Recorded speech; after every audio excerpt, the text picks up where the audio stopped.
Beleza. Então agora sim a gente vai começar a preparar os arquivos para gerar as curvas de nível, pegar a imagem do projeto e inserir tudo lá no WaterGems. Eu deixei aqui um link no PDF lá, né? Uma pasta de exemplo no Dropbox para vocês usarem como referência ali, simplesmente para facilitar a organização dos arquivos. Então, vocês podem usar esse modelo ou criar o modelo de vocês, mas é interessante que vocês separem as pastas, principalmente dos arquivos WaterGems e do SewerGems, porque eles criam vários arquivos complementares, né? Então a pasta acaba ficando muito bagunçada. Então a primeira coisa que a gente vai precisar fazer é abrir o Google Earth, lembrando que tem que ser a versão Pro, tá? Ou a mais recente, né? Por conta das configurações de coordenadas aqui. Então, com o Google Earth aberto, né? Lembrem de sempre deixar referenciado ao norte, clicando aqui em cima, ó, né? E com a vista ortogonal, né? Então deixa ortogonal, deixa na direção norte. Aí a gente vai procurar a cidade aqui. Vou pegar a cidade de Sombrio como exemplo.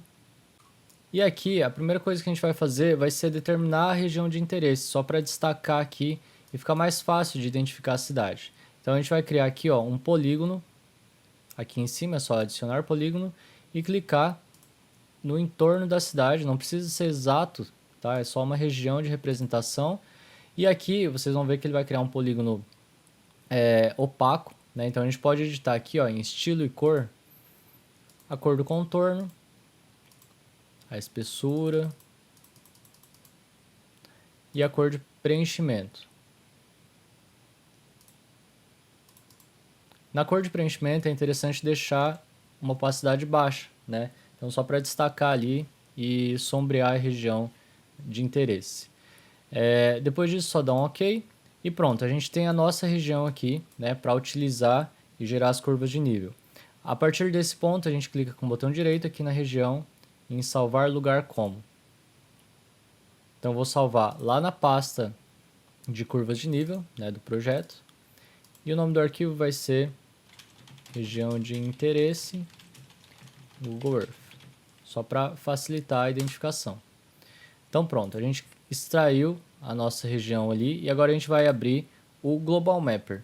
No Global Mapper, a gente clica aqui em Open Data Files e procura essa mesma pasta, né? Então a gente vai pegar aquele arquivo gerado pelo Google Earth e clica aqui. Pronto, a gente tem o nosso polígono aqui, mas primeiro a gente precisa configurar as mesmas referências geográficas, né? Então, que são o formato de coordenadas. Para isso a gente vem aqui em Tools, Configure e Projection. Então, a penúltima opção aqui. Aqui a gente vai escolher o TM. E só isso. O datum vai ser o WGS84, lembrem desse formato, né? A gente vai utilizar como referência global ali. Então só dá um OK, ele deu uma mexida, né? E aqui ele trocou para as referências em UTM. Depois disso a gente vai inserir, né, referenciar essa região aqui. Então a gente vem aqui nesse segundo botão, que é Connect aqui, e só dá um Connect de novo. Ele já vai entrar na opção principal. Ó, então beleza, ele pegou a região aqui, né, a superfície da nossa cidade, e daí agora a gente vai criar as curvas de nível a partir dessa superfície. Então para isso a gente vem aqui em Análises, e esse aqui, ó, gerar contornos a partir da grade do terreno. Aqui a gente vai nomear, né, como se estivesse criando um layer de curvas aqui. Então vou colocar, por exemplo, curvas de nível. E a gente precisa definir o intervalo, né, de elevações, de curvas que ele vai inserir. Então a partir de, pode ser de 10 em 10 metros, de 1 em 1 metro. Isso vai depender muito da região do projeto de vocês. Então aqui, por exemplo, eu vou colocar de 1 em 1 metro. E daí eu vou ver como é que vai ficar. É interessante identificar aqui no nome, né, qual vai ser o intervalo adotado. É só isso que a gente configura. Dá um OK. E aí, ó, ele criou ali as curvas e está razoavelmente tranquilo, né? Nesse caso aqui está até com poucas curvas, mas é porque a região não tem muita variação altimétrica mesmo, né? Vai ter regiões ali, regiões muito montanhosas, por exemplo aqui, ó, em que ele vai ter curvas muito próximas. Então é interessante aumentar um pouco esse intervalo, né, para ele não ficar tão poluído assim e preencher completamente o desenho. Então, para criar novos formatos, vocês podem criar e testar várias formas, né? É só criar do mesmo jeito. Então, aqui em análises, gerar contorno, e aí eu troco. Então, curvas de nível, vou colocar aqui, por exemplo, de 5 em 5 metros. Vamos ver como é que vai ficar lá. Então, configuro aqui 5, dou OK. E aí eu posso ativar ou desativar os layers, né? Então, se eu desativar o de 1 metro aqui, ó, o de 5 vai me mostrar as regiões mais limpas aqui, tá vendo? Então, eu posso escolher qual o formato que fica melhor para o meu projeto, né? Para a cidade que você escolheu aí. Nesse caso, a de 5 metros tá ok para essa região. Com as curvas criadas, a gente simplesmente vai exportar agora esse formato, esse arquivo em formato DWG. Então, vem aqui em File, Export, e aqui, ó, Export Vector Leader Format. Vou escolher DWG, dá um OK, OK de novo. Aqui eu vou escolher a versão do CAD, né? Então é interessante, claro, tem que ser uma versão anterior à que você tem aí. Então vou deixar aqui na versão 2013 e só dar um OK. Aí eu salvo aqui como curvas de nível Global Mapper, né? Só para eu saber qual é esse arquivo aí. Beleza. A partir disso ele está exportado e aí eu já tenho o meu arquivo de curvas de nível criado aqui. Então eu vou abrir ele no AutoCAD agora.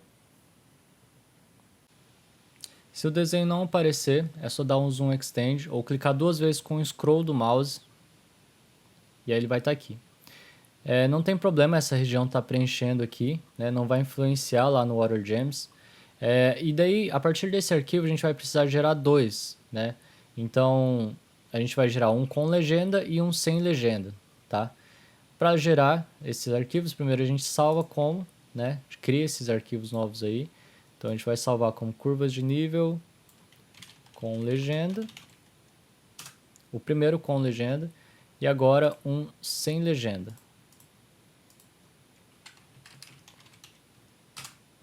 Esse sem legenda a gente vai simplesmente apagar esse layer aqui de cotas, né? Então para isso, ó, tem um comando do AutoCAD que é o FI, que é o comando filter, né? Então digito FI, dou um espaço.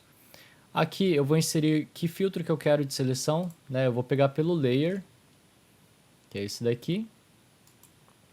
Clico aqui em Select e vou escolher esse aqui, ó, Feature Attributes.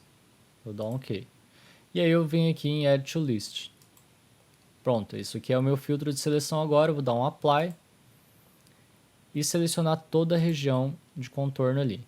Depois de selecionar, aperta espaço, se ele não pegar, aperta espaço de novo e aí só dá um Delete. Beleza? Ó, então apagou todo o layer de cotas lá, é esse arquivo que a gente vai usar como referência altimétrica do projeto, lá no WaterGems. Então beleza, agora é só salvar.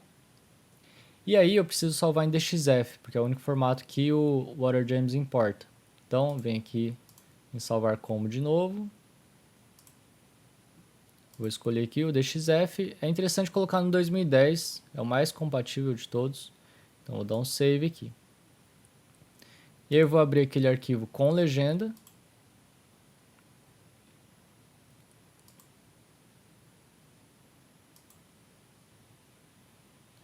E salvar em formato DXF também.